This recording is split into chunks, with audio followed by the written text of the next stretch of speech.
नमस्कार, आप देख रहे हैं क्वेश्चन आवर और आपके साथ मैं हूं दिव्यदर्शनी बिष्ट। उत्तराखंड में कैबिनेट विस्तार और दायित्व बंटवारे की सुगबुगाहट लंबे वक्त से चल रही है और अब इन चर्चाओं ने तूल पकड़ लिया है। वो इसलिए क्योंकि मुख्यमंत्री पुष्कर सिंह धामी पिछले कुछ दिनों से दिल्ली दौरे पर रहे और यहां उन्होंने प्रधानमंत्री के साथ ही कई केंद्रीय मंत्रियों से मुलाकात की। इसके अलावा मुख्यमंत्री ने बीजेपी के राष्ट्रीय अध्यक्ष जेपी नड्डा से भी मुलाकात की। दोनों नेताओं के बीच की मुलाकात से ये लग रहा है कि कैबिनेट विस्तार और दायित्व बंटवारे के मामले को बीजेपी हाईकमान ने हरी झंडी दिखा दी है। ये चर्चाएं आम हैं कि कैबिनेट विस्तार होने पर कुछ मंत्रियों के विकेट डाउन हो सकते हैं और कुछ नए चेहरों को मंत्रिमंडल में जगह दी जा सकती है। अब देखना ये होगा कि आखिर कब तक इसका औपचारिक ऐलान होता है।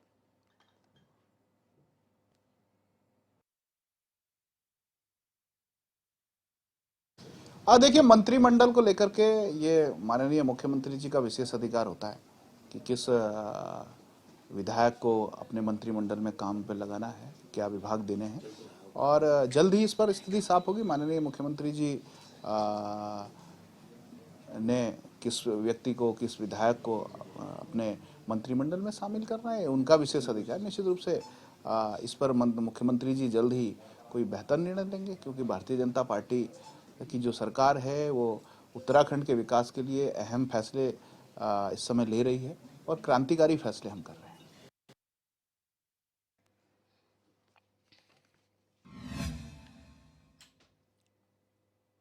तो आज की चर्चा का विषय है कैबिनेट विस्तार और दायित्व बंटवारा। लंबे वक्त से इसकी सुगबुगाहट चल रही थी और अब कहीं ना कहीं ये माना जा सकता है कि जल्द ही कैबिनेट विस्तार भी होगा और दायित्वों का बंटवारा भी। हमारे तमाम मेहमान हमारे साथ चर्चा में जुड़ चुके हैं, उनका इंट्रोडक्शन आपसे करा देते हैं। हमारे साथ दिगंबर नेगी भाजपा प्रवक्ता जुड़ चुके हैं, मोहन काला कांग्रेस प्रवक्ता हैं, डॉक्टर पंकज पेनुली यूकेडी प्रवक्ता हैं और जय सिंह रावत जी वरिष्ठ पत्रकार हमारे साथ लाइव जुड़ चुके हैं। आप सभी मेहमानों का इस चर्चा में बहुत बहुत स्वागत है।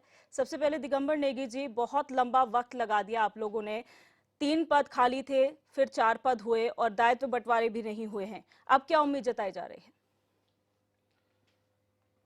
पहले तो मैं इसमें संशोधन करना चाहूंगा कि कोई लंबा वक्त नहीं लगाया है। उत्तराखंड गवर्नमेंट फंक्शनल है, कैबिनेट की बैठक नियमित रूप से हो रही है और टीम के कैप्टन जो नेता सदन हैं इस विधानसभा के, धाकड़ धामी के नाम से जो पूरे प्रदेश में प्रचलित हैं और देश में प्रचलित हैं, उन्हें अपनी टीम में कब किस खिलाड़ी को मैदान में खेलने के लिए ओपनिंग बैट्समैन के रूप में भेजना है, कब किसको रिजर्व में रखना है, ये तय करने का पूरा विशेष अधिकार उनका है और जरूरत के हिसाब से मंत्रिमंडल का विस्तार समय आने पर, उचित समय पे वो करने के लिए पूरी तरीके से स्वतंत्र है।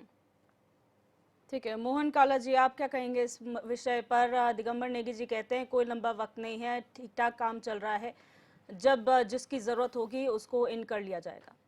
देखिए, वैसे तो ये भारतीय जनता पार्टी का और सरकार का, प्रदेश के मुख्यमंत्री जी का अपना व्यक्तिगत फैसला है और उस पर प्रदेश के मुखिया जी ने मंत्रिमंडल के विस्तार को लेकर जो है फैसला लेना था। पर एक बार फिर से सत्ता के गलियारों में जो है कहीं ना कहीं एक जिन जो है वो बाहर निकला है पिटारे से, और वो है मंत्रिमंडल। और मैं समझता हूँ कि ये मंत्रिमंडल पिछले एक लंबे समय से, पिछले जो 2.5 साल का कार्यकाल जिनकी अभी धाकड़ धामी जी की बात कर रहे थे, अगर उनका वो कार्यकाल भी देखें तो तब भी मंत्री पद खाली थे। और अभी अगर हम हाल फिलहाल में अभी इन वर्षों की अगर बात करें तो इनमें भी जो है पहले से 3 पद खाली थे। अब एक मंत्री जी के जो है दिवंगत हो जाने के बाद, उनकी मृत्यु हो जाने के बाद एक पद और, यानी कि 4 पद लगातार खाली चल रहे थे। और भारतीय जनता पार्टी में कहीं ना कहीं एक लंबे समय से जो है कसमकस इनके विधायकों में और कहीं ना कहीं इनके नेतृत्व में चल रही है। और मैं समझता हूँ कि कहीं ना कहीं ये जो देरी, जो उस पर आपने कही कि एक लंबा समय हो गया मंत्रिमंडल, मैं समझता हूँ कहीं ना कहीं ये आपसी इनकी खींचतान होगी, इनके नेताओं की, इनके प्रदेश के नेतृत्व में जो प्रदेश स्तरीय नेता हैं उनकी, जो ये तय नहीं कर पाए कि अभी तक जो है मंत्रिमंडल जो पद खाली पड़े थे, 3 से 4 पद जो खाली पड़े थे, उन पर किनको जो है सुशोभित किया जाए। अब देखना ये होगा कि एक बार फिर से मुख्यमंत्री जी के पिटारे से जो है जिन बाहर निकला है मंत्रिमंडल का, अब ये देखा जाएगा कि वो जिन जो निकला है वो घिसा भी जाएगा या फिर से दोबारा से पिटारे में वापसी कर दिया जाएगा, ये समय बताएगा। या फिर मैं एक चीज और भी इसमें जोड़ देना चाहता हूँ, मुझे या तो फिर ऐसा लगता है कि भारतीय जनता पार्टी में कहीं ना कहीं जो है लगता है वो सब कुछ अंदर खाने ठीक नहीं है और कहीं ना कहीं काबिल लोगों की भी कमी है। ये दर्शाता है मंत्रिमंडल का ना विस्तार होना कि काबिल लोगों की भी कमी है। हो सकता है कि शायद काबिल लोग भारतीय जनता पार्टी को ना मिल पा रहे हो, ये उस देरी का भी नतीजा हो सकता है। बिल्कुल। डॉक्टर पेनुली, आपका वक्तव्य जानना चाहूंगे इस पर। देखिए, वैसे तो मुख्यमंत्री का विशेषाधिकार है। मुख्यमंत्री जिसको चाहे अपने कैबिनेट में रखे, जिसको चाहे अपनी कैबिनेट से हटाए।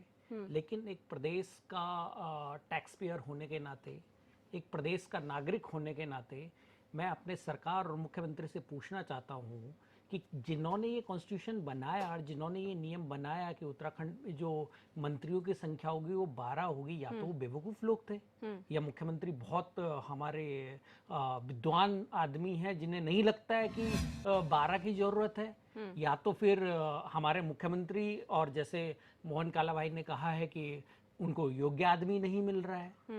भाई साहब, जिस काम को 12 लोग करेंगे, अगर ये क्रिकेट की अभी बात कर रहे थे, क्रिकेट में 11 खिलाड़ी मैदान में उतरते हैं, आपने 9 ही उतारे, तो क्या टीम जीतेगी? क्या वो फील्डिंग पूरे ग्राउंड पे लग पाएगी? क्या 5 बॉलर और 5 बैट्समैन और एक विकेट कीपर आपको वहां पे मिल पाएगा? ऑलराउंडर का काम ऑलराउंडर करेगा, बैट्समैन का बैट्समैन करेगा। तो जब, लेकिन यहाँ पे क्या है ना, यहाँ पे भाजपा की सरकार ने क्रिकेट नहीं बल्कि फुटबॉल का ग्राउंड बनाया है, और फुटबॉल बनाया है जनता को। कभी इनके मंत्री सड़कों पे मारपीट करते हुए मिल जाते हैं, ओपनिंग बैट्समैन।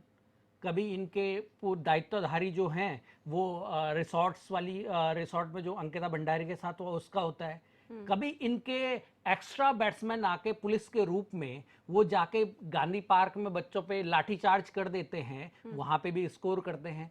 एक्चुअली भाजपा ने क्रिकेट नहीं बल्कि फुटबॉल का मैदान बनाया, और फुटबॉल बनाया है जनता को। इसके अलावा एक और गेम की बात कर लेते हैं। भाजपा की जो सरकार है, ये ना तो क्रिकेट और ना फुटबॉल, ये है शतरंज का गेम। इनके आका जो दिल्ली में बैठे हुए हैं, जो कठपुतलियों की तरह यहाँ पे मुख्यमंत्रियों का गेम करते हैं, कठपुतलियों की तरह यहाँ पे मंत्रियों का पद की बात करते हैं, ये शतरंज के मोहरे हैं।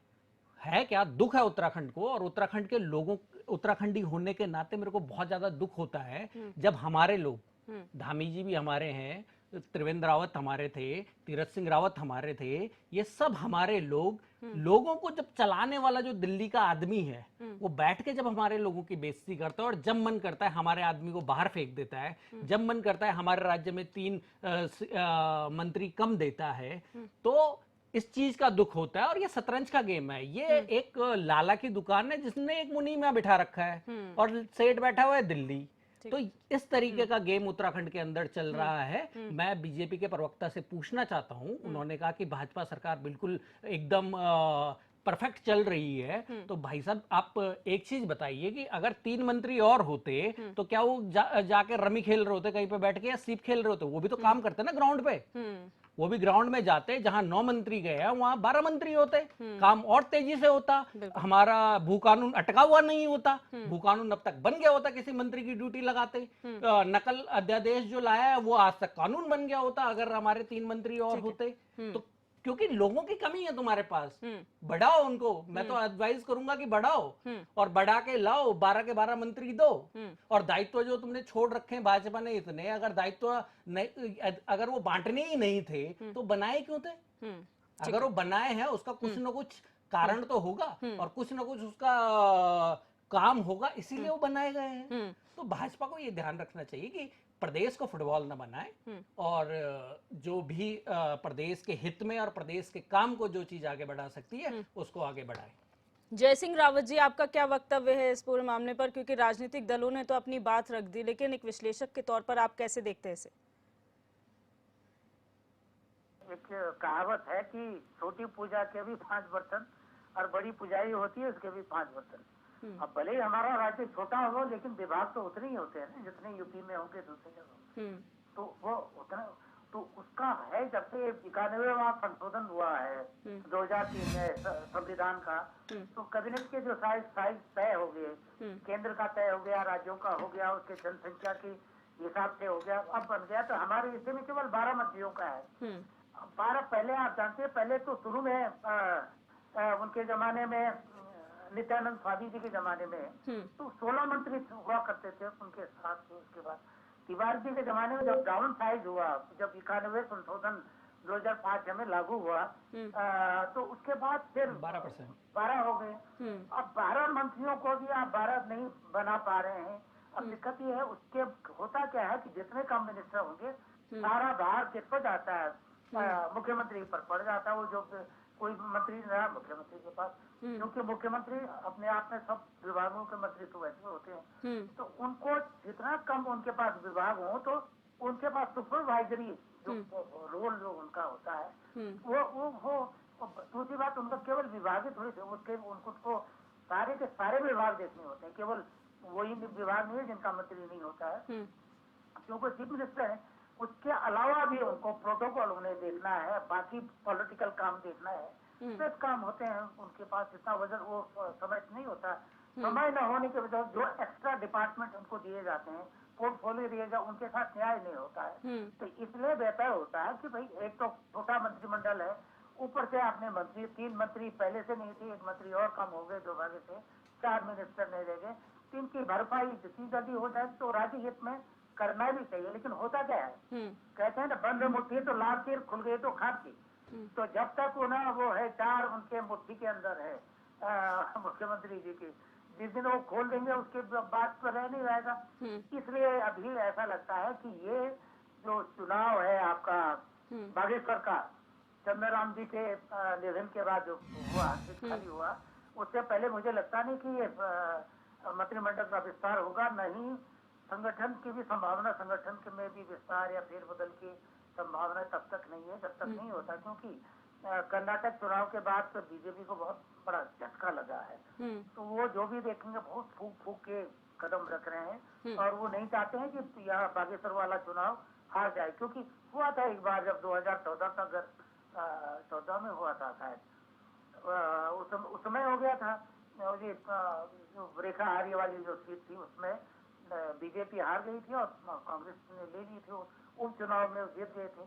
तो ऐसा न हो कि ये चुनाव हार जाए तो वो असर आगे लोकसभा पर पड़ सकता है, माहौल बनता है। इसलिए जो भी अगर होगा, जहाँ तक मेरा अनुमान है, वो बागेश्वर उपचुनाव के बाद ही होगा। लेकिन राजनीति है, राजनीति में मिराकल होते रहते हैं। बिल्कुल। दिगंबर नेगी जी, अगर बात करें मुख्यमंत्री का जब भी दौरा होता है दिल्ली का, तब ये कयास लगाए जाते हैं, लेकिन ये सिर्फ कयास बनकर रह जाते हैं और ये होता है कि अब होगा तब होगा। आपने जिस तरीके से कहा सब कुछ फाइन चल रहा है, लेकिन यहाँ पर जितने वक्ताओं को आपने अभी सुना है, 12 अगर मंत्री हैं, कम भी हैं, काम तब भी चल रहा है, लेकिन अगर 12 पूरे रखे जाएंगे, आपको नहीं लगता एफिशिएंसी बढ़ जाएगी? उससे आप ही लोगों की एफिशिएंसी बढ़ेगी? सबसे पहले तो मैं अपने जो विपक्षी दल के जो साथी हैं, इनकी जो सद्भावना है उसको मैं स्वीकार करता हूं, और भारतीय जनता पार्टी के विधायकों और नेताओं और कार्यकर्ताओं से अधिक उत्सुकता आप लोगों के मन में मंत्रिमंडल विस्तार और दायित्व के बंटने पर है। ये बहुत खुशी की बात है कि भाई हमारे साथी लोग हमारी चिंता हमसे ज़्यादा कर रहे हैं। परंतु मैं ये बात को बहुत स्पष्ट रूप से आपके चैनल के माध्यम से अपने साथियों को बताना चाहता हूं और प्रदेश की जनता को बताना चाहता हूं कि भारतीय जनता पार्टी के विधायकगण पूरी तरीके से अपनी विधानसभा क्षेत्र में अपने जनता के कार्यों के लिए तल्लीन है। मंत्री पद पाने के लिए कहीं किसी प्रकार की कोई होड़ नहीं है, बहुत स्पष्ट रूप इस बात से दिख रहा है। और उसी प्रकार से नेताओं में भी कोई ऐसी होड़ या लालसा दायित्व पाने को लेकर के दिखाई नहीं देती है। लेकिन लालसा बेशक नजर ना आए, लेकिन कहीं ना कहीं चिंता तो है ना मंत्रिमंडल के अंदर, क्योंकि ऐसा खबर है 2 मंत्रियों की छुट्टी हो सकती है, तो जो मंत्रिमंडल के अंदर हैं उनकी तो चिंताएं बढ़ गई है ना, बेशक आपके वहां उत्सुकता ना हो। देखिए, ये सारे बातें चलती रहती हैं, कयास। ये तो सत्ता के राजनीति में तो संभावनाओं का खेल है राजनीति, और उसी पे राजनीति जिंदा भी रहती है। तो ये तो बातें चलती रहती हैं, इनको कोई कभी भी समाप्त नहीं होनेंगी, रुकने वाले नहीं है, तो हमेशा चलती रहेंगी। परंतु वर्तमान में जो इस राज्य के अंदर जो गवर्नमेंट चल रही है, चाहे वो यूसीसी को लेकर के हो, पूरे देश के अंदर उत्तराखंड पहला राज्य है जो समान नागरिक संहिता को लागू करने जा रहा है। ये गौरव की बात है उत्तराखंड के हर एक नागरिक के लिए कि हम एक मिसाल बनाने जा रहे हैं धाकड़ धामी के नेतृत्व में, कि इस राज्य को हम पहला देश का समान नागरिक गुप्ता का जो कानून है वो दिया जा रहा है। दूसरी बात, इस राज्य में जो अतिक्रमण सरकारी भूमि में आज की तारीख में जिस प्रकार से जनसंख्या बढ़ रही है और जो सरकारी निर्माण होने हैं, कहीं पे ट्यूबवेल लगना है, ट्रांसफार्मर बनना है, पुलिस स्टेशन बनना है या कोई विद्युत गृह बनना है, उन सब के लिए जो जमीनों पे माफिया कब्जा करके बैठे थे, उन सब सरकारी भूमियों को माफियाओं से मुक्त करने का काम धाकड़ धामी की सरकार ने किया है। अच्छा, इसी से सुन लीजिए इसी बात से मैडम, जोड़ के मैं एक और बात आपको बता मैडम, दूं, आप जहां सुन पर तो- आप अतिक्रमण हटाने की बात कर रहे हैं, अभी कुछ ही समय पहले की खबर है कि नगर निगम अपनी ही जमीनें खाली नहीं करवा पा रहा है क्योंकि पॉलिटिकल प्रेशर है वहां पर। पॉलिटिकल संरक्षण होने की वजह से उनको अपनी जमीनें खाली कराना मुश्किल पड़ रहा है, इसलिए धीमी गति से हो रहा है। तो आपको नहीं लगता कि कहीं पर जो आपका अतिक्रमण अभियान है या जो भी आप बोल रहे हैं वो कहीं ना कहीं ढीला पड़ जाता है? ऐसा है, कहीं पे इक्का दुक्का एक एक्सेप्शनल केस हो सकता है, परंतु आप पूरे प्रदेश में नजर दौड़ाएंगे तो जहां जहां अतिक्रमण है, जो वन भूमि में है, चाहे सिविल लैंड पे है, वहां से अतिक्रमण को बहुतायत में हटाया गया है। इक्का दुक्का सब जगह तो एकदम से नहीं हो पाएगा, धीरे धीरे सब जगह हटेगा। ये मैं प्रदेश की जनता को आश्वस्त करता हूं आपके माध्यम से। इसी प्रकार से वर्षों से प्रदेश के अंदर जो है नकल माफिया सक्रिय होकर के जो परीक्षा संचालित करने वाले जो संस्थान थे उनके साथ मिलकर के, उनके कर्मचारियों के साथ मिलकर के इस राज्य के मेधावी नौजवानों के भविष्य को चौपट करने में लगे थे। पहली बार देश का सबसे सख्त नकल विरोधी कानून ला करके और 45-50 लोगों को जेल के अंदर ठोक करके एक कड़ा संदेश दिया गया है कि जो भी युवाओं के साथ मखौल करेगा, उनके भविष्य के साथ खिलवाड़ करेगा, वो उनके लिए जगह बाहर नहीं, जेल के अंदर है। ठीक है, ये बहुत स्पष्ट संदेश जो है धाकड़ धामी की आऊंगी सरकार काला ने जी, आपके दिया। पास भी आऊंगी। आप कुछ कहना चाह रहे थे पंकज पेनुली जी? देखिए, भाजपा के प्रवक्ता ने जिस तरीके से बातों को परोसा है, बहुत ही जैसे होता है ना, ऊपर से पूरा गार्निश फिनिश करके बोला है। सबसे पहले तो मैं इनको ये बता दूं कि नकल विरोधी कानून नहीं बना है, अध्यादेश है। अध्यादेश और कानून में जमीन आसमान का अंतर होता है। 6 महीने के बाद उसकी क्या स्टेटस होगी, 6 महीने के बाद वो रहेगा नहीं रहेगा, इसका पता नहीं है। आपकी एक विधानसभा पूरी निकल गई, आपने अगर इतने ही आप उसके फेवर में थे और इतने ही आप नकल पे अंकुश लगाने वाले थे, तो आपने क्यों नहीं वो विधेयक सदन के पटल पे रखा? दूसरी बात, इन्होंने कहा कि हम बहुत एफिशिएंसी के साथ काम कर रहे हैं। माननीय मुख्यमंत्री जी का जो वादा था चुनाव से पहले भू कानून के लिए उन्होंने एक समिति बनाई थी और चुनाव पूरे होने के तुरंत बाद वो भू कानून समिति की रिपोर्ट आ गई थी। उसके बाद 2 विधानसभाएं हो गई हैं, कहाँ है वो? क्यों नहीं उसको सदन के पटल पे रखा? तीसरी बात, ये कह रहे हैं हम बहुत एफिशिएंसी से काम कर रहे हैं और सारी जगह ये है। माननीय प्रधानमंत्री जी का ड्रीम प्रोजेक्ट स्मार्ट सिटी को क्या पलीता लगाया इस सरकार ने, ये किसी से छुपा हुआ नहीं है।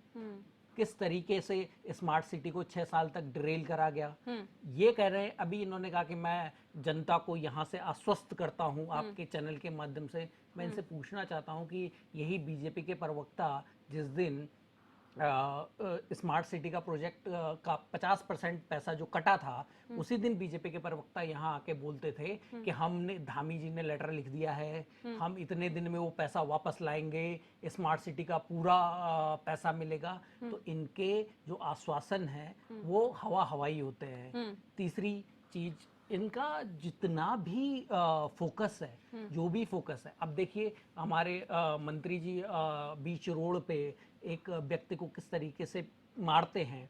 वो देखो स्ट्रेस लेवल, अगर हम बात करें कि मंत्रिमंडल विस्तार क्यों होना चाहिए, मंत्री जी के दिमाग में इतना स्ट्रेस था काम का, वित्त मंत्री का इतना स्ट्रेस था कि उन्होंने वो स्ट्रेस बस्ट आउट हो गया। दूसरी मंत्री रेखा आर्या जी, जिनका षणमुगम एक IAS थे, उनके साथ किस तरीके से चीजें चली, कितने IAS आज इनकी बातों को मानते हैं। माननीय PWD मिनिस्टर, पर्यटन मंत्री हमारे सतपाल महाराज जी, वो कहते हैं कि अधिकारी मेरी सुनते नहीं है। इतना फोकस है बीजेपी सरकार का कि जब 4 धाम यात्रा चल रही थी, उसके शुरुआती 2 महीने हमारे पर्यटन मंत्री में भी कैबिनेट के स्ट्रेस की चक्कर में डिस्ट्रेसिंग के लिए कहीं गए होंगे। कहीं ध्यान साधना में बैठे होंगे ठीक है। कि आगे आगे प्रदेश को चलाना है। तो और दूसरी बात, दिगंबर नेगी जी ने बोला, बड़े भाई हैं, उन्होंने बोला कि विपक्षियों को हमारी चिंता है और हमारे विधायकों की और नेताओं की चिंता है कि उनको दायित्व मिले। तो भाई साहब, मैं आपको एक सिंपल सी चीज बता रहा हूँ, हमें आपकी 2 पैसे की चिंता नहीं है, हमें चिंता है प्रदेश की। अगर हमारे प्रदेश में मंत्री पूरे होंगे तो हमारे काम पूरे होंगे, अगर हमारे दायित्वधारी रहेंगे तो काम और इजीली होगा। किसी मुजफ्फरनगर वाले को वहाँ केदारनाथ में, किसी मुजफ्फरनगर वाले को केदारनाथ में घोड़ों के जो वो होती है रजिस्ट्रेशन, उसका ठेका नहीं मिलेगा। अगर हमारे बीच का कोई मंत्री होता, हमारे बीच का कोई दायित्वधारी होता तो वो उत्तराखंड की बात करता। और हमें दुख होता है कि हमारे लोगों को बेवकूफ बना रही है बीजेपी।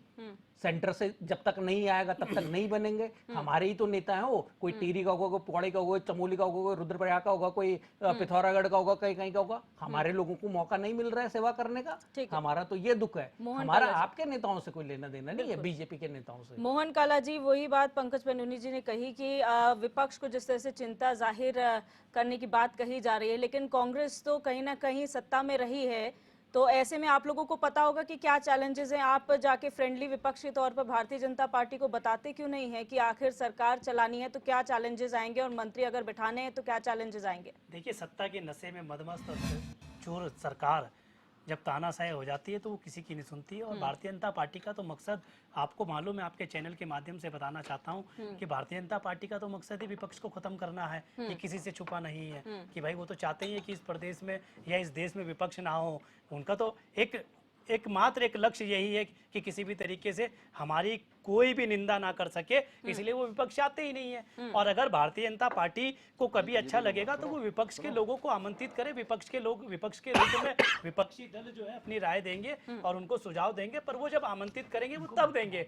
परंतु जिस तरीके से आपके चैनल के माध्यम पर बैठकर झूठ बोला जाता है, मैं बार बार, मेरे साथी ने अभी इस बात को प्रमुखता से रखा है क्योंकि मेरे को भी उन बातों को रखना था कि आप किस तरीके से झूठ बोल जाते हैं। और मैं अपने साथी भारतीय जनता पार्टी के जो हमारे सम्मानित साथी उनसे पूछना चाहता हूं, अगर नकल विरोधी जो आप, पहली बात तो अध्यादेश आप लाए, कानून नहीं लाए, आपने कानून उसको बनाने का काम नहीं किया क्योंकि सफूके छोड़ने की आदत भारतीय जनता पार्टी की है। और मैं कह रहा हूं कि उसको लाने की भी जरूरत क्यों पड़ी, आप बताइए ना इस चैनल के माध्यम से कि भारतीय जनता पार्टी के लोग किस तरीके से पेपर लीक करने का काम कर रहे थे। भारतीय जनता पार्टी के लोग, चाहे वो आपके मंडल अध्यक्ष हो, चाहे वो आपके जो जिला पंचायत के सदस्य हो, आप बताइए ना कि हमारे कारनामे इस प्रदेश को लेकिन काला जी, जो आप कह रहे हैं कांग्रेस के समय पर नहीं, कांग्रेस के समय पे नकल नहीं होती थी। मैं अपनी बात काला जी, मैं सिर्फ आपको एक बात के माध्यम से, मैं बिल्कुल आपको आपकी बात आप पर आऊंगा। पहले मैं अपनी बात आप रखिए, बात में एक पॉइंट जोड़ देती हूँ, एक पॉइंट जोड़ देती हूँ। काला जी मैं बस एक पॉइंट जोड़ रही हूँ, सुन लीजिए काला जी, मैं एक पॉइंट जोड़ रही हूँ, उसका जवाब दीजिएगा। क्या आपके पार्टी में नकल नहीं होते थे? क्या आपकी पार्टी में नकल नहीं होती? काला जी सुन लीजिए, काला जी मेरी बात तो सुन लीजिए, आपकी बात का जवाब दूंगा।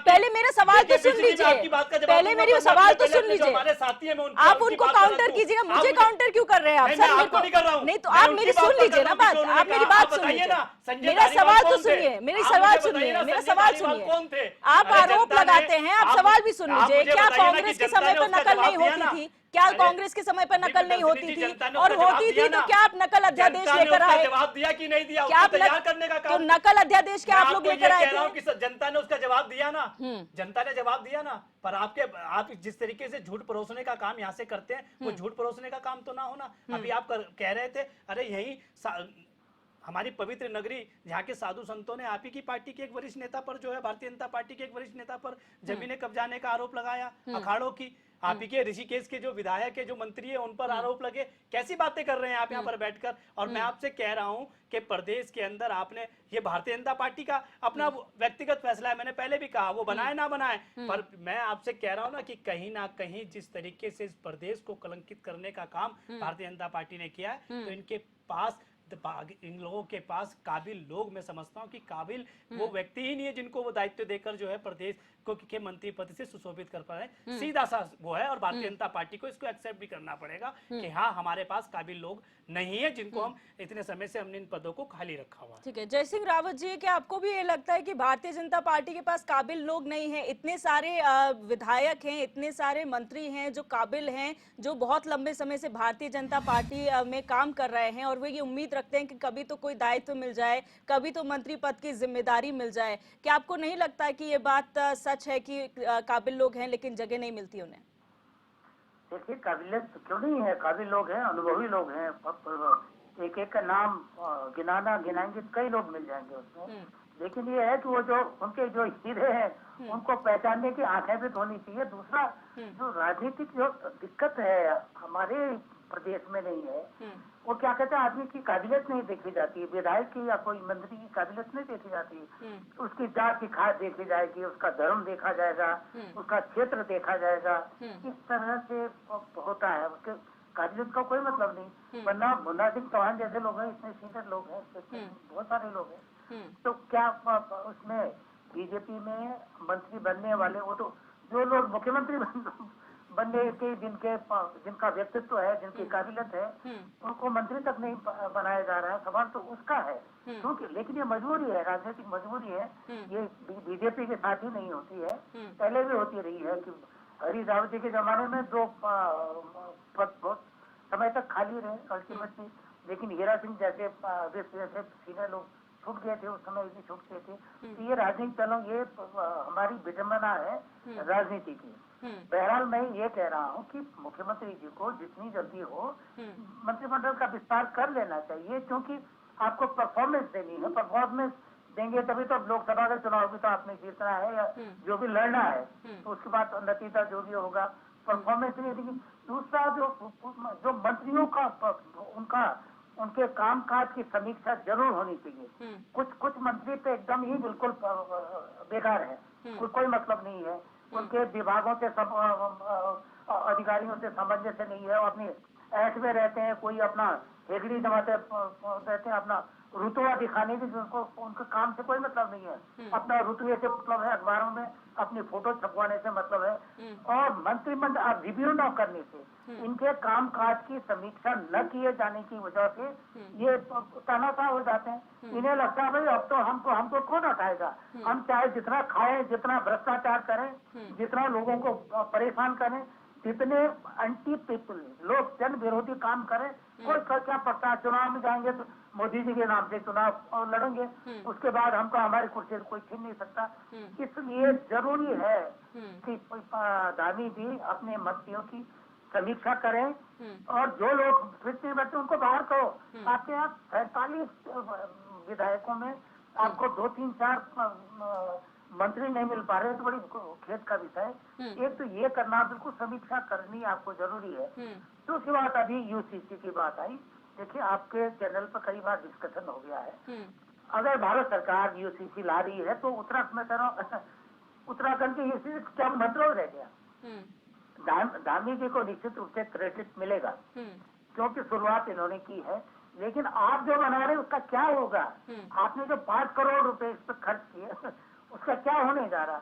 जब भारत सरकार बना देगी, पार्लियामेंट बनाएगी, आप पार्लियामेंट से ऊपर थोड़ी हैं, आप मोदी जी से ऊपर थोड़ी हैं। भाई जो कानून लागू होगा तो पार्लियामेंट का होगा, पार्लियामेंट बना देगी, वो क्लियर हो गया है, साफ हो गया है कि पार्लियामेंट में इसमें सत्र में आ रहा है, ये मानसून सत्र में वो आएगा, और लोकसभा चुनाव से पहले उसमें लागू भी होना है। और चूंकि इनके पास बहुमत है, राज्य लोकसभा में बहुमत है, राज्यसभा में थोड़े 8-10 वोट की इनको कमी है, तो मैनेज कर लेंगे। क्योंकि ये ऐसा मुद्दा है कि विपक्ष उसका विरोध भी कैसे करेगा, असमंजस की स्थिति में है। जिससे लेकर बहरहाल इसका संवैधानिक पक्ष दूसरा है, जनजातियों पर ये लागू कैसे करेंगे। जैसे 371 वाला पहले कहा कि भाई 370 हमने हटा दी, एक देश एक कानून हो गया, लेकिन 371 पूछती कहाँ है एक देश एक कानून? और नॉर्थ ईस्ट में वही है, ये यूसीसी लगेगी। आपको पता है ये जो खाती जो मेघालय है, जहाँ पे संगमा चीफ मिनिस्टर है, वहाँ तो स्त्री राज है, वहाँ छोटी बेटी जो होती है वो उसकी संपत्ति की उत्तराधिकारी होती है, मामा का उसमें ज्यादा अधिकार होता है। जो दो कपल कभी भी किसी वक्त भी आपके सेपरेट तलाक दे सकते हैं। ऐसे कई हैं, यहाँ भी है, कर्नाटक में भी है, बंट जाति है, वहाँ भी मातृसत्तात्मक है। 11 करोड़ के आसपास आदिवासी हैं, जनजातियां हैं, उन पर कैसे आप लागू करेंगे? ये तो दूसरी बात है, लेकिन चुनाव तक तो लागू हो ही जाएगा, उसके बाद अदालत जानेगी या वो जाने के वो है। तो मैं ही कह रहा हूँ कि कल परसों वहाँ गए थे धामी जी, कई महत्वपूर्ण उन्होंने काम किए। मुख्यमंत्री के पास ऐसे कामों के लिए समय चाहिए होता है, एनर्जी चाहिए होती है, बजाय वो 35-40 करीब के विभाग है उनके पास, कब तक उन विभागों में सब खपाएंगे? तो अपना जैसे जितना डिसेंट्रलाइज करिए। ठीक है, दिगंबर नेगी जी, परफॉर्मेंस की बात हो रही है। इस बार अगर मंत्रिमंडल विस्तार होता है तो क्या परफॉर्मेंस पर ध्यान दिया जाएगा और क्या पैरामीटर्स आप लोगों के परफॉर्मेंस के होंगे? किस बेसिस पे आप ये तय करेंगे कि इन मंत्री की छुट्टी होगी और इनको नई जगह दी जाएगी?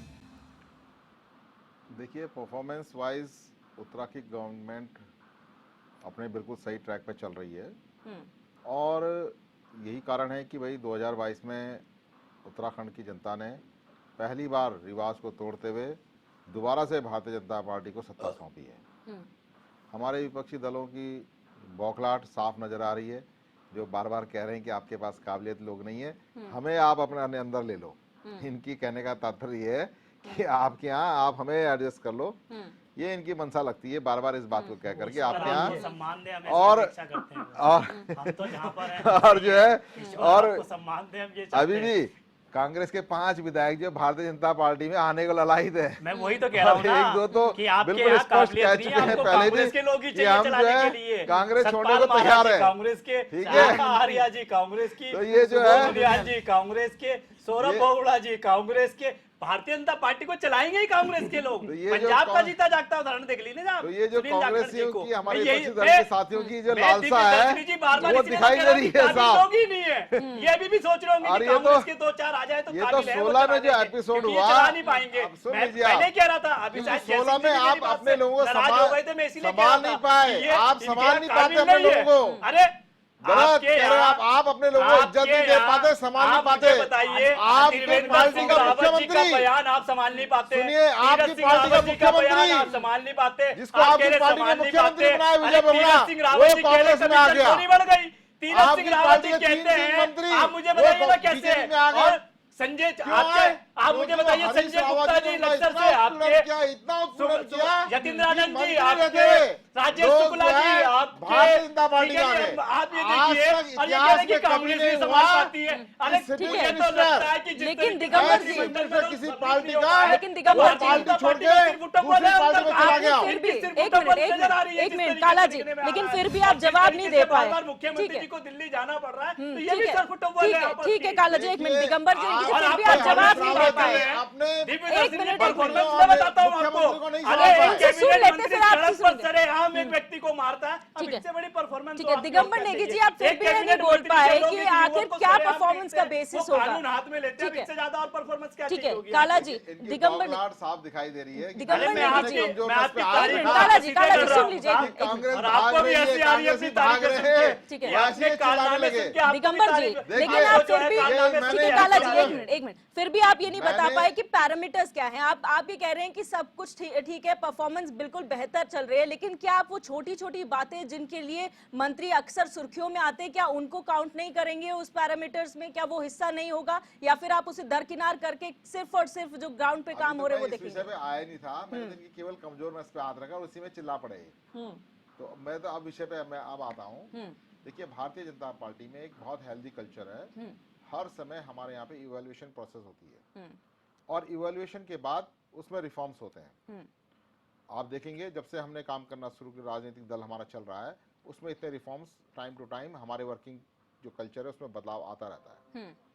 और अभी भी इस प्रदेश के अंदर टाइम टू टाइम कैबिनेट की बैठक के साथ साथ मुख्यमंत्री जी अपने मंत्रिमंडल के सहयोगी के साथ बैठक करके उनकी विभागीय समीक्षा करते हैं। ये सब लोग आप समाचार पत्रों और मीडिया के माध्यम से हम सबको अवगत होता है कि आज पर्यटन की समीक्षा हुई है, कल कृषि की हुई, पिछले दिनों जो है स्वास्थ्य की हो रही है, कभी जो है शिक्षा विभाग की समीक्षा हो रही है। और उन समीक्षाओं के परिणाम स्वरूप आज जो है प्रदेश में जो ग्रोथ हो रही है, इकोनॉमिक ग्रोथ हो रही है, जो डेवलपमेंट हो रहा है वो चारों ओर दिखाई दे रहा है, वो जनता तक पहुंच रहा है। ठीक है, हर प्रकार से जो है जो गवर्नमेंट की जो है जनमुखी जो है योजना है वो जनता तक बहुत ट्रांसपेरेंट वे में पहुंच रही है। अच्छा दिगंबर और नेगी जी, सुन लीजिए, मेरा बस एक और सवाल का भारतीय जवाब जनता दीजिए, पार्टी मेरे के सिर्फ द्वारा एक सवाल। जितने सरकारी कार्यक्रम किए जा रहे हैं उन सब में जो लाभान्वित सम्मेलन होते हैं उसमें जो संख्या लाभार्थियों की रहती है उसकी सफलता ये बताती है कि जनता हमसे कितनी संतुष्ट है। ठीक है, आप मेरे सवाल का जवाब दीजिए कि उनकी जब आपको सफलता लगता है जब कैबिनेट मैडम, ठीक सुन तरीके तो से लीजिए चल आप। रही है, जरूरत मैडम, नहीं आप है, सुन तो तो लीजिए। खबरें क्यों सामने आ रही है? फिर आपको मैडम, आप- जरूरत क्यों पड़ रही है केंद्र को लिस्ट भेजने की कि मंत्री पद खाली है, मैडम भरिए? सुन तो लीजिए आप।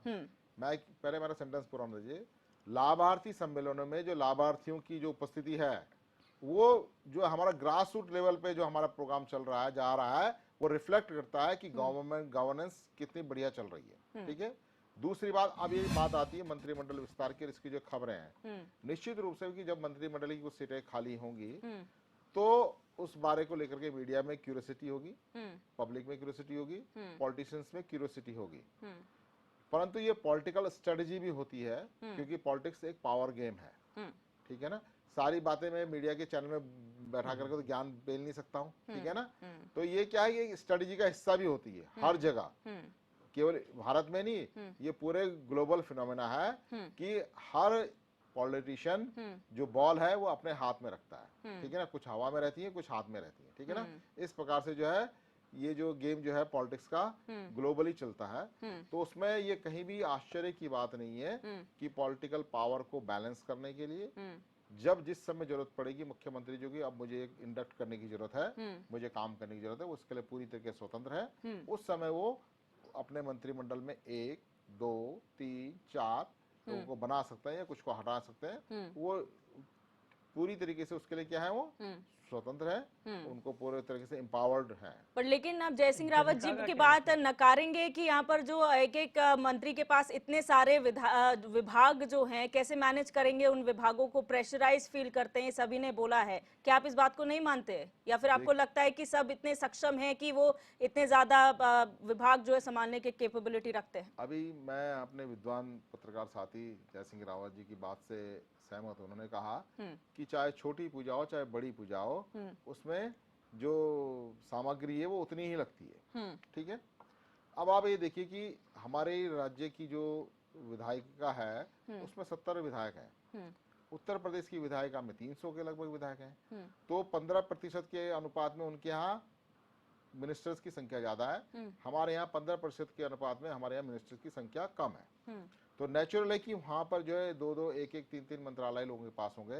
यहाँ 12 भी दे देंगे, 12 के 12 फुल फ्लैश मिनिस्ट्री चलेगी, तो तब भी एक के पास 6-6, 7-7, 8-8 मंत्रालय रहने वाले। आपने तो 4 वैसे ही छोड़ रखे हैं। सुन लीजिए आप, अरे सुन तो वो लीजिए तो 4 वैसे ही महाराज, छोड़ सुन रखे तो आपने। लीजिए, सुन तो लीजिए। ठीक है ना, पहले बात पूरी आने दीजिए। ठीक है, तो इसमें चीफ मिनिस्टर का स्किल इस बात में निर्भर करता है कि वो कैसे अपने मंत्रिमंडल में पावर बैलेंस बनाता है, विधायकों के पावर बैलेंस बनाता है और जरूरत पड़ने पे उसको यूज करता है। ये उसका पॉलिटिकल विट है, उनकी कुशलता है, चातुर्य है, वो एक डिफरेंट चीज है। और मंत्रालय तो के जो काम करने वाले जो सेक्रेटरीज हैं वो तो उनके पास तो वर्क डिवीजन है ही। ठीक है ना, तो उसमें कोई कहीं पे कोई प्रॉब्लम राज्य में अभी तक दिखाई नहीं दे रही है। अरे पंकज बेनोली जी, दिव्या जी, आपने ना हमारे बड़े भाई दिगंबर नेगी जी को ना गलत क्वेश्चन पूछे। क्यों गलत पूछे? क्योंकि ये ना तो धामी जी की बस की बात है, ना दिगंबर भाई की बस की बात है कि वो किसी मंत्री को रखें या निकालें। ये शतरंज के वो प्यादे हैं जिनको चलाने वाला दिल्ली बैठा है। ये लाला के वो मुंशी हैं जिनको लाला जब जो बोलेगा वो यहाँ पे एक्सपेरिमेंट करेंगे। इसका मैं आपको एग्जांपल देता हूँ। जब माननीय तत्कालीन रक्षा मंत्री राजनाथ सिंह जी यहाँ सभा करने आए थे श्रीनगर में, तो उन्होंने कहा हम 1 मुख्यमंत्री रखें या 5 मुख्यमंत्री रखें, किसी को कोई मतलब नहीं होना चाहिए। भाई, हमारे टैक्स के पैसे पर मुख्यमंत्री को तनख्वाह मिलती है, हमारे टैक्स के पैसे पर मंत्री को सहूलियतें मिलती है, हमारे टैक्स के पैसे से उन ब्यूरोक्रेट्स को पैसा मिलता है और हमारे टैक्स के पैसे से सरकारों को काम करने के लिए पैसा मिलता है। अब जब हमारा काम करना है आपने, प्रधानमंत्री जी कहते हैं प्रधान सेवक, तो ये सारे हमारे सेवक हैं। सेवक को मालिक के पैसे से करना है और मालिक की सेवा नहीं करेगा, मालिक यानी जनता, जनता की अगर वो सेवा नहीं करेगा, अगर मालिक ने बोला है कि 15% होने चाहिए, 15% सेवक होने चाहिए, 15% आप सेवक नहीं रखोगे तो मालिक पैसा क्यों दे तुम्हें? और पेरोली जी, इसका मतलब तो ये टैक्स पेयर्स का पैसा बचा रहे हैं। अगर आप टैक्स पेयर्स के हिसाब से कह रहे हैं तो ये तो मैं बता रहा हूं अगर ये चार पद खाली हैं तो यानी कि पैसा तो बच रहा है ना। नहीं, टैक्स पेयर का पैसा कहाँ खत्म हो रहा है कि टैक्स पेयर को जो सहूलियतें मिलनी चाहिए थी उसमें भी टैक्स पेयर का पैसा लग रहा है। अगर वो मंत्री होते काम सेवक बन सके, काम सेवक इनको तो सेवक के लायक ही नहीं समझ रहे टैक्स पेयर। उत्तराखंड की जो टैक्स पेयर जनता है, कोई बात, वो तो तुम्हारी इनको तुम्हारी सेवक सरकार भी रखने हमने लायक ही चलवाई समझ रही है, तुम्हारी सरकार भी हमने चलवाई है, तभी तो तो ऐसा लोगों ने मत बाहर बोलो। कर दिया। तुम्हें चलाई नहीं, मलाई चाटी है, बोलिए आप। सेवक भी हमने बनाया है, चलाई नहीं है, मलाई चाटी है। चाहे वो कांग्रेस की सरकार रही, चाहे बीजेपी की सरकार है, दोनों सरकारों में आपने जो है मलाई चाटी और कुछ नहीं, और जनता समझ गई। क्रांति दल ना होता तो इन्होंने तो एचडी देवेगौड़ा भारतीय जनता पार्टी ने राज्य दिए, अंधे को भी पता है, और ये कह रहे हैं कि राज्य हमने बनाया। 4 साल तक इन्होंने जो है एक वो विधानसभा में एक विधायक इनका नहीं चुना। 29 अमेंडमेंट तब भी अकल नहीं आ रही है, विधानसभा में करे। इनको तब भी अकल नहीं आ रही कि जनता ने एक विधायक इनका नहीं चुना। अरे भाजपा तो रहने दे, जब भाजपा दो एमपीओ पे डोल रही थी ना, तब हमारे यूपी की विधानसभा में हमारे विधायक होते थे। नारायण सिंह जंतवाल जी का नाम पता होगा, जब भाजपा बनी भी नहीं थी ना, उस टाइम क्यों गलत फहमी जी रहे हो? आज की बात करो यार, आज की बात करो। आज हम देश वही बता रहा हूँ, आपको मैं वही बता रहा हूँ। कभी कांग्रेस 18-19 राज्यों में सरकार चला रहे हैं, 400 आप आते जो थे है कहाँ कांग्रेस चक्कर की, में हो? 400 सीटें अरे थी आप एमपी की, एक खाता तो खोलिए 400 पहले सीटें थी महाराज। कांग्रेस की लेकिन एमपी की। आज तो आपसे निवेदन कर रहे हैं, आप एक खाता तो खोलिए। दिगंबर जी, आज विधानसभा के आज सवाल इसलिए एक पूछे सीट जा रहे हैं तो आपसे बनाइए। कि आप लोग सत्ता में हैं, जब एक आप लोग सीट तो सत्ता में बनाइए। हैं। एक नहीं 100 की 100 आएंगी, जनता ने 100% नकार दिया। आएगा, आप और टेंशन जो ना लो। आज कुर्सियां बज रही है, एक सम्मेलन जो है मसूरी में हो रहा है, एक लेकिन गैरसैंण में हो रहा जनता है, का समर्थन उससे किस तो लगता है बेसिस कि पे मिल कहीं रहा है? नजर भी नहीं दिगंबर आओगे जी, आप लोग आने ये वाले सोचने समय में। वाला विषय है कि ठीक है, जनता कहीं का नजर भी नहीं समर्थन आओगे। क्या अफवाहें हैं वो। एक मिनट, दिगंबर कुछ जी, नहीं ऐसा जो हो रहा है, भारतीय बीजेपी जनता की अफवाह पार्टी है। कहती है कि हमें जनता का समर्थन मिल रहा है, वो किस बेसिस पे मिल रहा है? जनता का समर्थन काम के बेसिस पे मिल रहा गुड है, तो गवर्नेंस काम के बेस पे मिल रहा है। काम नहीं के मिल रहा है। बेसिस पे अगर मिल रहा जुमलेबाजी के है बेस पे तो मिल उसी रहा है। पर सवाल खड़े कर रहे हैं, जुमलेबाजी। उसी पर सवाल उठ रहे हैं कि आखिर परफॉर्मेंस की अध्यादेश बात को जहां पर कानून की बताना, जाती है, अध्यादेश को कानून अगर आप बताना, कहते वो हैं कानून को एग्जाम्पलरी महाराज पहले पढ़ लो यार, थोड़ा ज्ञान हासिल झूठ करो। बोलना, पहले फर्जी बातें करना, जुमलेबाजी करना, दिगंबर जी, ये सारी दिगंबर जी, आप ये सिर्फ बताइए, और सिर्फ झूठ और सतपाल दुर्नीकरण महाराज, की राजनीति आप बस। कहते हैं सब ठीक चल रहा है, सतपाल महाराज फॉर एग्जाम्पल इतने बड़े मंत्री हैं, लेकिन जो उनका विभाग है, महत्वपूर्ण विभाग पर्यटन जिसके लिए वो जाने जाते हैं, पर्यटन विभाग, यात्रा शुरू होती है सब जगह, इनफैक्ट नेशनल मीडिया में तक एक खबर थी कि सतपाल महाराज गायब है, तो स्टेट मीडिया है, फिर भी तो आप ये समझिए कि कहां तक ये बात क्वेश्चनेबल हो रही है कि पर्यटन मंत्री प्रदेश में नहीं है, प्रदेश में नहीं है, कोई बात नहीं, लेकिन वो यात्रा में देखने भी नहीं जाते हैं कि वहां पर क्या सुविधाएं हैं क्या नहीं है, तो क्या ये परफॉर्मेंस नहीं है? अगर वो अपने विभाग का ही ध्यान नहीं रखेंगे, क्या ये परफॉर्मेंस नहीं है? अगर आपका कोई मंत्री क्वेश्चन के घेरे में आता है, जनता के बीच में कुछ ऐसी चीजें होती हैं जिससे सुर्खियां बनती है, क्या वो परफॉर्मेंस का हिस्सा नहीं है?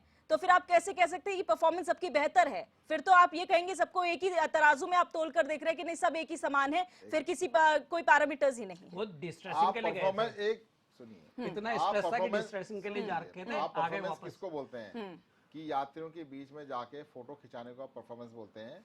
हम परफॉर्मेंस सुन लीजिए, या हम यात्रियों को परफॉर्मेंस सुविधाएं उपलब्ध कराना। हम परफॉर्मेंस इसलिए बात उनके करते हैं, लिए मैं फिर आपको transportation बोलूंगी, system को बढ़िया मैं बनाना। फिर सुन आपको लीजिए। बताऊंगी, आप ही के अरे मंत्री उनके हैं, लिए आप ही के चारधाम मंत्री यात्रा हैं। में आपकी परफॉर्मेंस देखी लोगों ने, ले चुकी है चारधाम सरकार, यात्रा में लोगों ने दिगंबर आपकी नेगी देखी जी, है आप ही के performance मंत्री और हैं, आपकी सौरभ सुविधाएं। बहुगुणा आपके मंत्री हैं, धन सिंह रावत आपके मंत्री हैं, लेकिन वहां पर पशुपालन से जुड़ा हुआ जितना भी मैटर होता है, सौरभ बहुगुणा उसका संज्ञान लेते हैं, उस पर कार्रवाई होती है, आप ही के मंत्री हैं। धन सिंह रावत भी चारधाम यात्रा शुरू होने पर व्यवस्थाओं का जायजा लेने गए थे, लेकिन सतपाल महाराज कहाँ गए थे? सौरभ बहुगुणा ने फोटो नहीं खिंचवाई है, सौरभ बहुगुणा यात्रियों के बीच में जाके फोटो नहीं खिंचवा रहे थे, धन सिंह रावत फोटो नहीं खिंचवा रहे थे, लेकिन उन्होंने काम किया है, ये परफॉर्मेंस है, इस परफॉर्मेंस की बात हम कर रहे हैं। हम ये नहीं कह रहे हैं आप। तो वही बात तो हम पूछ रहे हैं। अब कमाल हो गया, हम सौरभ बहुगुणा के टूरिज्म में सुन ना लीजिए आप, हम टूरिज्म सौरभ में- बहुगुणा का काम गिना रहे हैं, आपको वो समझ में आ रहा है। हम सतपाल महाराज पर क्वेश्चन कर रहे हैं, वो आपको समझ में नहीं आ रहा। आप ये बताइए, टूरिज्म का जो है एनिमल हस्बेंड्री से लेने देना है कुछ है? यात्रा तो नहीं है जुड़ी ना? हुई है ना सुन सर, लीजिए। यात्रा तो जुड़ी हुई है, Animal यात्रा husbandry तो को animal व्यवस्थाओं husbandry का का हिस्सा मिनिस्टर है। सुन लीजिए। सबसे कैसी बातें कर आप रहे हैं? मेरी बात सुनिए। सबसे बड़ा अरे, टूरिज्म चार धाम यात्रा है फिर हमारा। मेरी बात सुनिए, करोड़ों सुनिए। यात्री आते हैं, करोड़ों लोग सुनिए। आते हैं यहाँ पे। ठीक है, महाराज, पेनोली बात जी सुन सुनिए। लेते हैं उनका। जब एनिमल हस्बेंड्री का क्वेश्चन उठा तो उसमें हमारे एनिमल हस्बेंड्री एक्टिवेट हुए नहीं हुए? जब हेल्थ इश्यूज आए तो उसमें हमारा हेल्थ मिनिस्टर एक्टिव हुआ नहीं हुआ? इसी प्रकार से टूरिज्म मिनिस्टर ने जब हेल्थ, हाइजीन और ट्रांसपोर्टेशन पे काम किया, अपना परफेक्ट कर रखा है उन्होंने। भाई हेलीकॉप्टर सर्विस रेगुलर चल रही है, नहीं चल रही? वहां पे सुरक्षित चल रही है? जो पिलग्रिमेज आ रहे हैं उनको मिल रही है, नहीं मिल रही है? जो रोड ट्रांसपोर्टेशन वो सही है, नहीं है? तो फिर आप किस बात पे क्वेश्चन कर रहे हो? वहां जाके फोटो खिंचा हो रहा है। मंदिर में जो वहाँ घटनाएं जाके हो नोट रही उड़ाए जा हैं, रहे मंदिर में हैं। जो घटनाएं हो रही हैं, उसका क्या कहेंगे आप? क्या घटनाएं हो रही हैं टिकटॉक मंदिर में? मंदिर में आपने घटनाएं नहीं देखी हैं? क्या घटनाएं हो रही हैं? दिगंबर जी पहले तो आप ये क्लियर करिए कि पैरामीटर्स आप किस चीज को मानते हैं कि गलत हो रहा है? आप ये कहते हैं एनिमल हस्बेंड्री, आप गलत व्यक्ति क्या से question पूछ एनिमल रहे हैं। हस्बेंड्री? मैं सिर्फ एक सवाल ये करना चाहती हूँ, समझना चाहती हूँ कि आखिर आप लोगों के पैरामीटर्स क्या सेट है। आप लोग पहले ये क्लेरिफाई कीजिए। आप कहते हैं एनिमल हस्बेंड्री और टूरिज्म का कोई लेना देना नहीं है, चलिए मान लिया, लेकिन क्या यात्रा में घोड़े खच्चर का प्रयोग नहीं हो रहा है? वो एनिमल हस्बेंड्री में नहीं आता है? क्या यात्रा से जुड़ा हुआ नहीं है? क्या पर्यटन से जुड़ा हुआ नहीं है? मिनिस्टर अवेलेबल है नहीं वहाँ पे? तो क्या वो यात्रा का पार्ट नहीं है? उन्होंने नहीं टूरिज्म पहुंचाई, नहीं उसका- पहुंचाई, उसको टूरिज्म का संज्ञान मिनिस्टर लिया का नहीं? है। ठीक है। लिया है ना उन्होंने संज्ञान? ठीक है, All weather खच्चरों के road बीमार block हो होने रखी है, पर, उसमें उनके PWD मृत्यु मिनिस्टर पर नहीं है वही वो। तो- उन्होंने वहाँ पे संज्ञान वो लिया है। वही बात कही जा रही है, वही फिर बात कही जा वो रही है। जब बंद हो रही है, जब आपकी भाई चार धाम यात्रा तो अप्रैल से आप शुरू हो एक गई चीज ना, जून बताइए, के जब महीने में रोड थोड़ा बंद हो चल रही रही है, यात्रा। तो PWD मिनिस्टर यात्रा क्यों तो जा रहा आपकी है? अप्रैल से शुरू हो चुकी है या जून के महीने से शुरू हुई? लेकिन कितने बार कितनी बार आप बंद हो आप- रही है? अक्टूबर, नवंबर तक चलेगी। 28 कितने- रोड है, आप आज मुझे- भी बंद है। एक ऑल मिनट। वेदर रोड की आपकी दिगंबर नेगी जी, 28 आप ये जगह। बताइए कि कितने बार यात्रा शुरू होने के बाद सतपाल महाराज यात्रा रूट पे गए हैं? कितने बार वो वहां पर गए हैं व्यवसायों का जायजा लेने के लिए? आप ये बता दीजिए भाई बस। अभी इसी महीने वो जो है रुद्रप्रयाग चमोली होकर आया अभी। कौन सी तारीख को? ये खबर है कि वो रुद्रप्रयाग तक गए थे, वहां से वापस लौट आए, पूरा टूर नहीं करा उन्होंने, ये खबर है। वो पूरा वहां पर ये भ्रमण तो करने आपके- नहीं गए अब थे। अभी तो आपने पूछा कि किस डेट पे गए, ये कब गए? अभी कितने जब मैंने बार? कहा आपने रुद्रप्रयाग नहीं गए, तो बताया, आप आपने गए नहीं थे। बताया। केदारनाथ बद्रीनाथ कितनी बार यात्रा गए? आरंभ से पहले उन्होंने कई बार गंगोत्री गए। यमुनोत्री कब गए? यात्रा आरंभ होने से पहले गए। जी, जनता को यही ठीक है समझना ना? पड़ेगा आपके ऐसे चैनलों के स्थितियों माध्यम को से। चाक चौबंद इनके- करने के इनके लिए चाल यात्रा चलन शुरू होने से को पहले जनता पर्यटन को मंत्री समझना पड़ेगा। चार धाम यात्रा क्योंकि रूट सिर्फ को और सिर्फ निरीक्षण करके जुमले आए और हैं। झूठ की बुनियाद पर कमिश्नर वहाँ पे काम कर रहा है हमारा, बाकी कुछ गढ़वाल नहीं है कमिश्नर इनके उसको पास। पूरा मॉनिटर कर धरातल रहा है। पर कुछ नहीं गढ़वाल है इनके जय पास। सिंह रावत जी, धरातल जय सिंह पर रावत कुछ जी। नहीं है इनके पास। गढ़वाल कमिश्नर इनके परसों पर्यटन बन रहा है। मंत्री विदेश ठीक है, चले जाते ठीक है, हैं ठीक और है, सहकारिता ठीक है। मंत्री मॉनिटरिंग करते कमिश्नर हैं। तो हमेशा ही ये रहता है, इनके इनको हाथ यही में बात ठीक है, सुन आप लीजिए। समझ सकते हैं ठीक है, कि एक सरकार मिनट, किस एक तरीके से मिनट। चल रही दिगंबर जी, होगी। अब सुन लेते हैं। इनको जय सिंह यही रावत जी का भी बात सुन आप लेते हैं। बता रहे बता हो, रहे एक हो, आदमी गंभीर के है। ठीक है, आप ठीक है। समझ सकते हैं। ठीक है। परसों एक आदमी आपके की पोस्ट चैनल में के बोला बीच में गढ़वाल बैठकर भी वो कमिश्नर कितने परसों गंभीर ठीक है, है। ठीक है। कमिश्नर तो वो हमेशा कितनी अवेलेबल बार रहता बता है। रही है। एक मिनट, वो आगे कैसे पोस्ट मंत्री चलती बता रही आप है। सब शांत हो जाइए। जय सिंह रावत जी, उससे पहले पैरामीटर्स सुशील की कुमार लगातार गढ़वाल बात हो रही है, कमिश्नर थे। परफॉर्मेंस की लगातार बात हो रही है। ये जो मैंने बातें गिनाई है, ये कुछ एक उसका हिस्सा है, लेकिन क्या ये परफॉर्मेंस में ऐड नहीं होना चाहिए? क्योंकि आप जनप्रतिनिधि जनता के वजह से हैं। अगर जनता के बीच में गलत मैसेजेस जाएंगे तो क्या आपका परफॉर्मेंस का हिस्सा नहीं बनता है वो? क्या आपका रिपोर्ट कार्ड में आपका बिहेवियर, आपका काम सब ऐड ऑन नहीं होता है? बिल्कुल होना चाहिए। ये बात तो ठीक कही आपने, लेकिन मैं यहाँ पर कुछ चीजें थोड़ा स्पष्टीकरण कई बिंदु यहाँ पर उठे हैं। एक तो ये उठा है कि पहला जो यूकेटी के जो विधायक थे वो नारायण सिंह जंतवाल नहीं, वो जसवंत सिंह जिस थे, वो जसवंत सिंह मुलायम सिंह के जमाने में। एक बात। दूसरी, सतपाल महाराज को वहाँ एज पर्यटन मंत्री नहीं होना चाहिए था, एज धर्मस्व मंत्री होना चाहिए था। दो बात। और सौरभ बहुगुणा इसलिए भी है कि वहाँ खच्चरों के साथ बहुत ही अमानवीय व्यवहार हो रहा है, मर रहे हैं बहुत। आप कुछ दिन पहले जो मारपीट तक की बात भी आई थी। सौरभ बहुगुणा इसलिए गए हैं। और धन सिंह रावत जी का जाना इसलिए भी जरूरी है। आज की जो रिपोर्ट है, आज की रिपोर्ट के हिसाब से अब तक 156 लोगों की जानें चली गई हैं। 156 ये सरकार की विज्ञप्ति मैं बता रहा हूँ। उनमें से 28 बद्रीनाथ रूट पे, 6 हेमकुंड पे, 77 केदारनाथ रूट पे, 16 गंगोत्री पे, 29 यमुनोत्री पे और कुल 156। और इतनी मौतों के बाद भी, उसके बाद भी, और धन सिंह रावत वहाँ चले जाते तो कोई बहुत बड़ी बात है, उनको जाना ही चाहिए। और वैसे भी उनकी कंस्टिट्यूंसी श्रीनगर से ही होते हुए जाता है।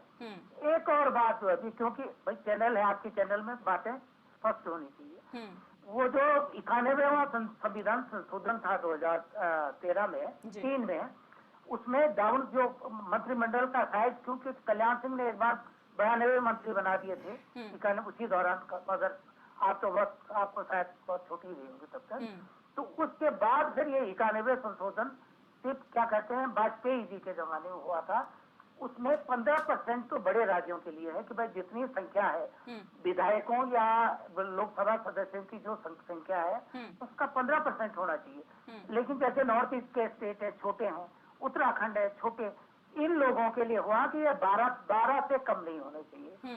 12 से कम का मतलब अगर 15% के हिसाब से लगाएंगे, 70 में कितने आ रहे हैं आप? 11 भी नहीं आ रहे हैं, 10.5 के आसपास, 10.5 मंत्री तो नहीं, 11 होंगे या 10 ही होंगे। इसलिए है कि कम से कम 12 होने चाहिए, कम से होने चाहिए। तो उस संविधान की भावनाओं पर आदर करते हुए भी पहले से कम है, 12 मंत्री या मुख्यमंत्री समेत होने ही चाहिए। इसलिए मुख्यमंत्री को जितनी जल्दी हो, जिसका जो मंत्रिमंडल के पद खाली पड़े हुए हैं उनको भरना चाहिए। अब आप पूछे, और कुछ सवाल पूछ लो। मैं बस फाइनल कमेंट लेना चाहूंगी सर आपसे, क्योंकि बहुत लंबा वक्त इसलिए हम लोग लगातार कह रहे हैं, क्योंकि शुरू से ही ये बात हो रही है, जब से पद खाली थे, पहले 3 पद खाली थे, उसके बाद दिवंगत चंदन रामदास के जाने के बाद ये चौथा पद भी खाली हो गया, लगातार ये मांग उठ रही थी। आपको अब क्या उम्मीद लग रही है? क्या आपको लग रहा है कि ये जो बात निकल कर आई है वो पूरी हो गई, या अभी भी इसमें बहुत लंबा वक्त अभी लगेगा? देखिए, कर्नाटक में बीजेपी बहुत बड़ा झटका खा गई और अंदर खाने बहुत बड़ा मतजोर का झटका लगा है। और 2024 का चुनाव सर पर है। इससे पहले वहाँ भी हो रहे हैं चुनाव, क्या कहते हैं, मध्य प्रदेश में है और राजस्थान है, वो चुनाव भी होने हैं, उससे पहले ही होने हैं, छत्तीसगढ़ में होने हैं। तो यहाँ का जो एक चुनाव है आपका बागेश्वर का, सरकार बीजेपी कभी नहीं चाहेगी, ये इसको हर हाल में इसको जीतना चाहेगी, इसके लिए पूरा जोर लगाएगी जैसे पहले लगाते रहे हैं। तो मुझे लगता है कि इसके बाद ही मंत्रिमंडल का विस्तार होगा। और जहाँ तक सवाल दायित्वों का, जितने डिले हो वो राज्य के हित में है, क्योंकि इन्हीं की वजह से ये जो चोर दरवाजे, पिछले दरवाजे से सत्ता की बंदरबाट करने का जो तरीका निकाला है, 91 वहाँ संशोधन जब आया था, उसी के बाद तभी ज्यादा मंत्री नहीं बन सकते हैं, तो कैसे करेंगे, कैसे सत्ता की बंदरबाट होगी? तो तब जाके ये वाली बात निकली कि भाई इनको लाल बत्ती दे दो, ये दे दो, वो दे दो। ये कुछ नहीं करते हैं, ये केवल बंदरबाट के अलावा कुछ नहीं है। ये जितना डिले होगा वो राज्य के हित में है। और वही लोग एंटी इनकम्बेंसी इसीलिए होती है क्योंकि देश का आम आदमी जैसे यार ये कल मेरे साथ था और आज कैसे कारों में घूम रहा है, इसकी हेगड़ी देखो। तो उत्तराखंड का जो समाज है उसको ईर्ष्या जल्दी हो जाती है, तो वो इनके हित में भी। काला जी, बहुत शॉर्ट में सब फाइनल कमेंट। देखिए, मैंने शुरुआत में भी कहा, ये भारतीय जनता पार्टी का और सरकार का, मुख्यमंत्री जी का अपना व्यक्तिगत वो है। और अब देखना होगा कि किसके सर पे वो ताज सजाएंगे और किसकी विकेट गिराएंगे। अब दागी होंगे या बागी, ये समय बताएगा। फिर आपके चैनल पर बैठकर फिर इस पर चर्चाएं दोबारा होंगी जब ये लाएंगे। और अब सिर्फ और सिर्फ मुझे जो लगता है कि ये सिर्फ एक जो है सिर्फ सीधा विधायकों को प्रबंधन देने का वो है। मुझे नहीं लगता कि भारतीय जनता पार्टी जो है, जो ये जिन से जो उन्होंने अपना पिटारे से जो जिन निकाला उस पर खरी उतर पाएगी। अब ये समय बताएगा। भारतीय जनता पार्टी, जैसे हमारे साथी प्रवक्ता कह रहे थे, अब ये समय बताएगा भारतीय जनता पार्टी का चाल चरित्र, चेहरा जो भी होगा। डॉक्टर पेनुली, शॉर्ट में फाइनल करें। देखिए दिव्या जी, मुख्यमंत्री का विशेषाधिकार है। मुख्यमंत्री जब चाहे अपनी कैबिनेट बढ़ाए, जब चाहे कम करे, जिनको चाहे ले, जिनको चाहे निकाले। लेकिन मेरा केवल इतना ही कहना है कि इस प्रदेश की जनता ने आपको प्रचंड बहुमत दिया है और डबल इंजन की सरकार आप बोलते हैं, तो पब्लिक के कामों को लेके अगर आप जितने जल्दी ये 4 मंत्री बनाएंगे, पब्लिक को उतनी सहूलियत होगी। बिल्कुल। Digambar Negi ji, final comment short में सर। अपने साथियों की मंत्रिमंडल विस्तार और दायित्व वितरण को लेकर के जो शुभकामनाएं उनको मैं स्वीकार करता हूं और इससे मैं जो है अपने गवर्नमेंट को और संगठन को अवगत कराऊंगा। बिल्कुल, आप सभी मेहमानों का इस चर्चा में जुड़ने के लिए बहुत बहुत शुक्रिया। आज चर्चा हमने की कि कैबिनेट विस्तार और दायित्व बंटवारे को लेकर जो सुगबुगाहट थी, अब वो चर्चाएं तेज हो चुकी हैं, क्योंकि सीएम धामी ने जिस तरह से जो केंद्र नेतृत्व है उससे मुलाकात दिल्ली में की थी। अब देखना ये होगा कि ये वाकई सुगबुगाहट जो है सफल रहती है और घोषणा जल्द की जाती है, या इसमें अब भी और समय लगेगा। फिलहाल क्वेश्चन आवर में मेरे साथ बस इतना ही। आप देखते रहिए